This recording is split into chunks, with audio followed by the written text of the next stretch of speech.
UP में चुनावी नतीजों के परिणाम के बाद सियासी गलियारों से जो खबर सामने आई है वो और भी भयंकर आग लगाने वाली है। जी हां दोस्तों, बिल्कुल सही सुन रहे हैं आप। उपचुनाव के आए हुए नतीजों के बाद संभल में जो दंगा और हिंसा हुई है, इस मामले पर चौंकाने और हैरान कर देने वाली खबर सामने आई है। संभल घटना पर एक बड़े नेता द्वारा कहा जा रहा है कि संभल में यूं ही भयंकर दंगा नहीं हो गया है, बल्कि ये सोची और समझी सरकार और प्रशासन की चाल है। संभल में हुए इतने भयंकर कांड पर कोई ऐरा गहरा नेता और पार्टी खुलकर आरोप नहीं लगा रही है, बल्कि यूपी की वो पार्टी इस मामले पर खुलकर आरोप लगाया है जो विपक्ष की भूमिका डंके की चोट पर निभा रही है। सपा सुप्रीमो अखिलेश यादव ने संभल कांड पर जो खुलकर आरोप लगाया है वो वाकई में हैरान कर देने और सरकार को कटघरे में खड़ा कर देने वाले सवालों में है। अगर ऐसा ही हुआ है तो चलिए सबसे पहले हम आपको अखिलेश यादव का बयान सुनाते हैं। मुझे याद है जब मैं लखनऊ में प्रेस कर रहा था, उस समय जो जानकारी थी और जो जानकारी छिपाई जा रही थी, जब वहाँ पर लोकल स्तर से जानकारी हासिल हुई, तब मैंने कहा कि नईम की जान गई है और पुलिस की गोली से गई है। आप लोगों पे सब वीडियोस हैं, आप लोगों पे जगह जगह से वीडियोस मिले हैं, कवरेज है पूरा का पूरा कराया गया ये दंगा है।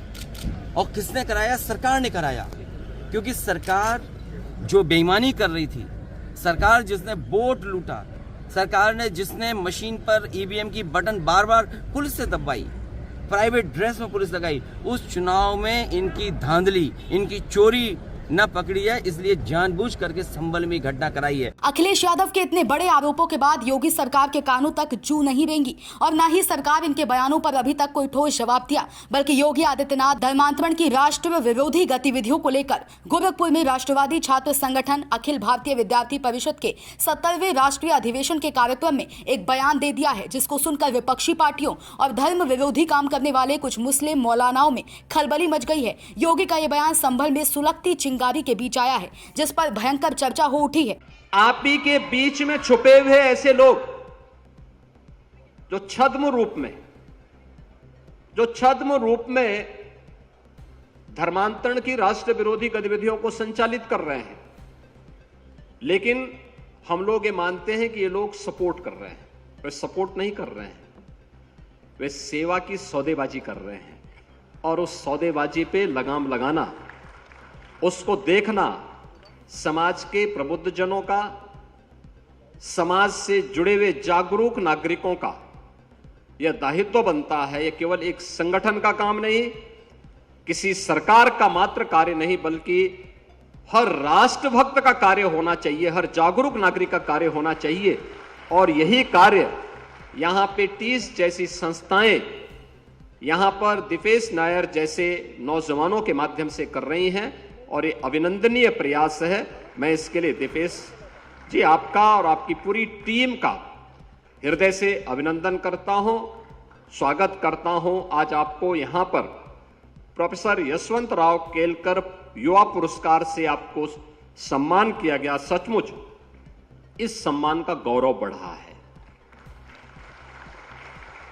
क्योंकि छद्म रूप से जो लोग हमारे बीच में, हमारे ही लोगों को तोड़ करके धर्मांतरण की राष्ट्र विरोधी गतिविधियों को बढ़ावा देने के लिए जिस प्रकार के षड्यंत्र कर रहे हैं, उनके एक बड़े नेटवर्क को आपने एक ब्रेकर दे दिया है अपने संस्था के माध्यम से कि नहीं, आप आगे नहीं बढ़ सकते, ये लक्ष्मण रेखा है।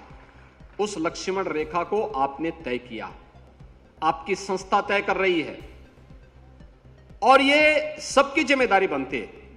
आज तो दिव्यांगजनों के लिए प्रधानमंत्री मोदी जी के नेतृत्व में 4% आरक्षण की सुविधा दी जा रही है, और 16 से अधिक कैटेगरी को इसमें लिया गया है। अगर थोड़ा भी हम उन्हें प्रशिक्षित कर लें, थोड़ा भी उनके लिए एक प्लेटफॉर्म उपलब्ध करवा लें, तो वह जीवन के प्रत्येक क्षेत्र में आगे बढ़ सकते हैं। और याद करिए, प्रतिभा किसी व्यक्ति, किसी जाति, किसी मत और मजहब की मोहताज नहीं होती है, हर एक जगह छुपी हुई है। अगर ईश्वर ने कहीं कमी की है तो उसकी पूर्ति भी करता है, याद रखना, उसकी पूर्ति भी करता है। और उसकी पूर्ति में हम सब सहभागी बन पाएंगे तो ये ईश्वरीय कार्य होगा। योगी के इसी बयान के बाद विपक्षी पार्टियों के कई बड़े नेताओं ने योगी सरकार पर तानाशाही करने का आरोप लगाया और कई बड़े गंभीर आरोपों में घेरा। फिलहाल संभल घटना की एक एक सच्चाई पुलिस जांच के बाद ही सामने आएगी। जानकारी के मुताबिक इस घटना के कुल 5 लोगों की मौत पत्थरबाजी और गोली चलने के दौरान हुई है। ये घटना उस वक्त भड़की जब पुलिस टीम मस्जिद में जांच करने गई थी, तभी किसी मामले पर हिंसा भड़क गई। Bureau report, Sam TV digital. Subscribe करें साम टीवी, क्योंकि हम आ गए हैं अब आपके बीच।